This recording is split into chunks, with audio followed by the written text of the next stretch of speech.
Hi everyone. I've been asked to do this kind of video for a while now, and I do have a series planned after the holidays and my busy season wanes down a little bit. But it's kind of cult exit, life after the Watchtower kind of thing. Um, but I figured now was a good time to kind of give you a mini version. Um, but you know, leaving the Watchtower is so much more than just leaving a religion. That's why there's so much support available. Most of the time when you leave a religion, you don't need a support system set in place.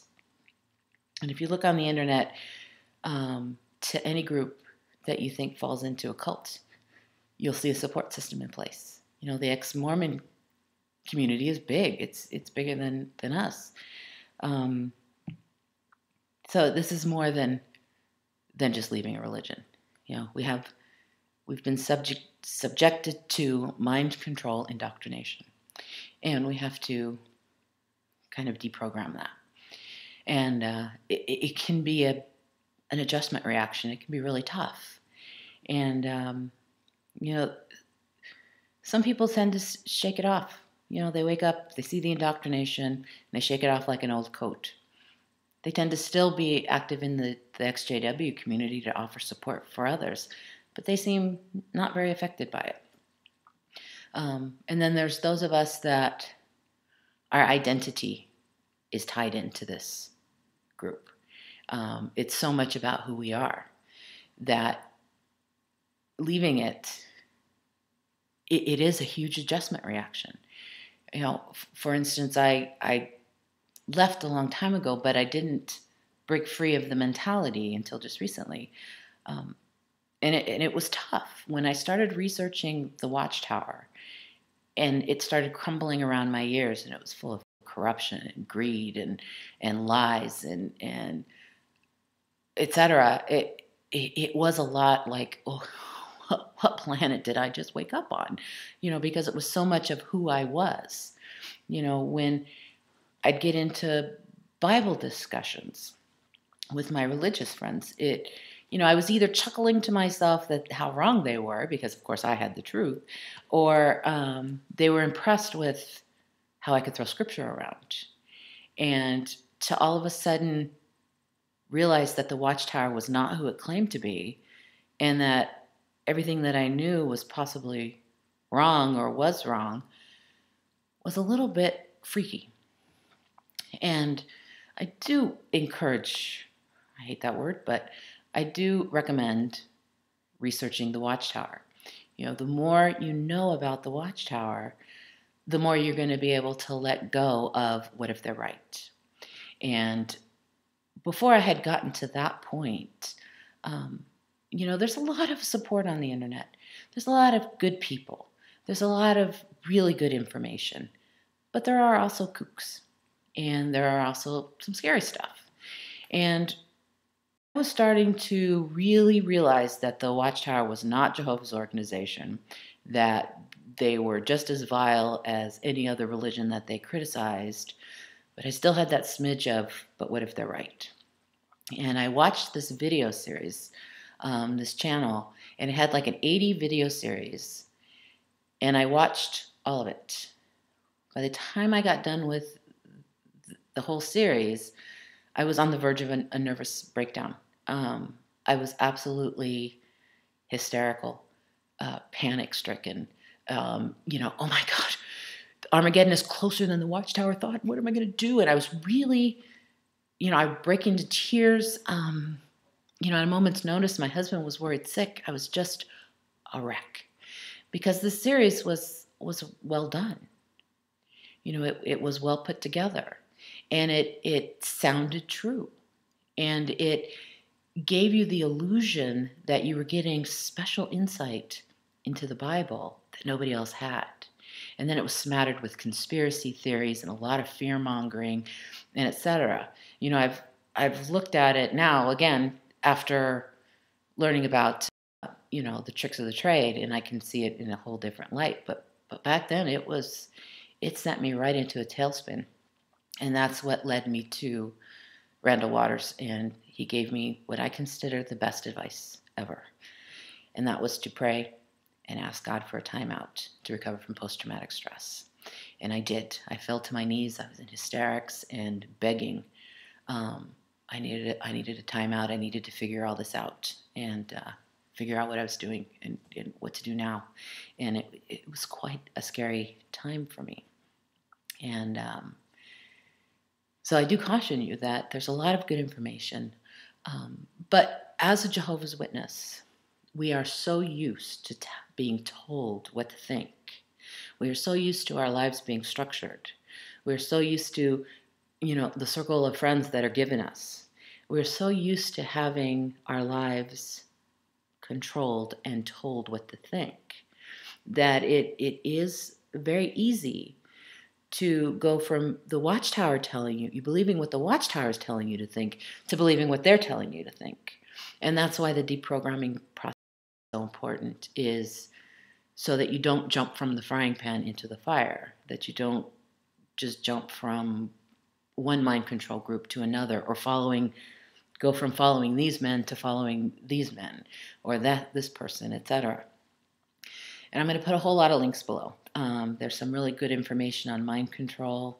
Margaret Singer, Robert Lifton, Stephen Hassan, etc. There's information on logical fallacies. I cannot stress that enough, because it's amazing how often they're used. And when you can see through that, it helps to make a more informed decision in your own life. There's also critical thinking. Because we're so used to being told what to think, we don't really know how to think. And this is not an intelligence thing. I mean, this has nothing to do with intelligence or mental defects. I mean, bright people get sucked into this as well.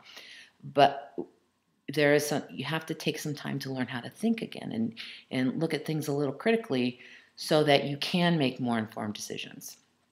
And so I'll put some links to that below as well. And the scriptures talk about you can't serve two masters. And that is extremely true in this particular situation as well. When you get into that step back process, you start learning about mind control and you start learning about critical thinking and you start getting your thinking straight again, that you're starting to able to see things more clearly. You cannot serve two masters. You can't do it. You have got to put the stuff away. And I know for me, when I started, re-examining the Bible, this was the one I grew up with. So this one was my comfort zone. When I'd read other translations, they seemed foreign to me. And so I would always kind of reach back for my comfort zone. I literally had to lock this in the closet and stay away from it and re-examine the scriptures on their own merit with my new thinking abilities and etc. And I'll also put a link below for Bible translations, because there is as close to word for word as you can possibly get, all the way down to paraphrased. So what I did was I looked for as close to word, got a list of those, went to the local Christian bookstore, plopped myself on the floor, and started reading some of these, and found one that was a comfortable read for me, and that's the one I got. And, I've mentioned before how I started reading with the scriptures that I knew. And I started reading them in the new translations. I started reading them in context. And then finally, I just started at Genesis 1:1 and just started reading. But I had to take a look at everything fresh. No one's saying that everything that the Watchtower teaches is wrong. They do teach a lot of wrong things. They teach a lot of twisted things. They manipulate a lot. And you do have to kind of re-examine everything. But this cannot be both satanic and good. It cannot be both a corrupt translation and a viable translation. That's an absolute contradiction. I even had a Jehovah's Witness tell me, it's only a little satanic. What's the big deal? Put this one down. Yes, I still have it. And yes, I do, refer to it for Jehovah's Witnesses. I was in the re-examining process. I had to put this one away because it's designed to work with the literature. And, you can't break free and re-examine if you're still tied into the programming coming from the Watchtower. So it is important to re-examine everything and find out for yourself what is true and what is not true.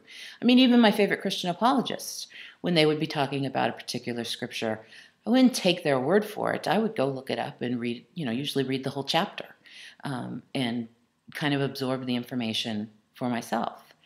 So you get to a point where it's like, you're going to look at this critically. You're no longer going to believe the Watchtower because they've been shown to be corrupt, and you can't go to just blindly believing anybody else. You really have to take the process of re-examining right from ABC. Just start right from the ABCs. And also, the internet is a good place. It's just like anything. It has its pros and its cons, and just like anything, if you take it to excess, it's a bad thing. YouTube and the support forums, etc., they're a wonderful community. There's a lot of really good people. There's a lot of really good information. There are some kooks, but for the most part, it's a really good resource. There's a lot of facts out there. There's a lot of, like I said, paper trails, etc. It's a good resource. But the computer cannot be your life. You're going to eventually have to take the step out the front door and get into real life. And that can be challenging because we're taught that worldly people are the most vile people on the planet, and all they want to do is sin and be corrupt. And you find out that's not true. I can honestly say that most people that I know, most people are mostly good most of the time. It's pretty amazing. And a lot of us leave the Watchtower socially awkward. We're so used to our structure, and we have like our own little language that we talk to each other in. We can use catchphrases like the truth and, find spiritual meal, and all these little dialogues that we have that are like in their own language. Whereas if you use those on worldly people, they look at you like, you're crazy. And so we go through this little socially awkward period. But it gets better, and you have to take that first step out the door. If you're really unsure, find something you're interested in. If you always wanted to try gardening, go join a gardening club or a knitting club, book reading club, bike riding club, volunteer for something, etc. There's so much out there. Just start getting your feet wet. You're going to eventually stumble onto something that you absolutely fall in love with, and there's going to be people around you that have similar interests. There's all kinds of stuff available. And, sometimes you have to push through it. I had to push through a lot of it at first because everywhere I went, I felt like I was the only naked person in the group. And I was so out of place that I just couldn't even stand being in my own skin. But I would slap on a smile. And I did a lot of observing. I would observe how people interacted with each other and stuff like that. And that helped me learn about the things I liked about myself and be okay with the things I didn't, and etc. But getting out there, this is not real life. There are real friendships that can come out of the internet. But the internet is virtual life. It is not real life. You really do have to get out into the real world and start living. That's a big part of life after the Watchtower. And it really gets better. I really enjoy life today. It has its ups and downs, but it really does get better. So anyway, that's all I have. I think it was a little bit more of a ramble than I expected. But links below. Feel free to contact me if you'd like information on a specific area, because I have quite a little cachet, over my year of research. So I do have quite a bit of information that I'd be happy to share with you. And I will talk to you guys later. Bye.